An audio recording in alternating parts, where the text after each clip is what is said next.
त्यहाँ अचार टाउका मात्रै छैन नबस्नै छोरी पकाउँछ खान भयो त चारकै पर्छ लु हो लु अब लु के भन्नु बाबामा राम्रो पाल्नु धेरै पढ्नु दीर्घायु आयु होस् होइन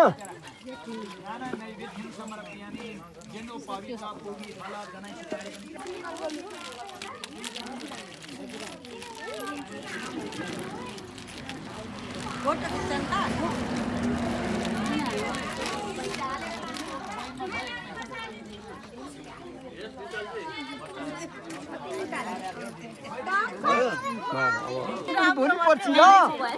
भोलि पर्सि राम्रो छ भन्छ नानीको यो कति राम्रो छ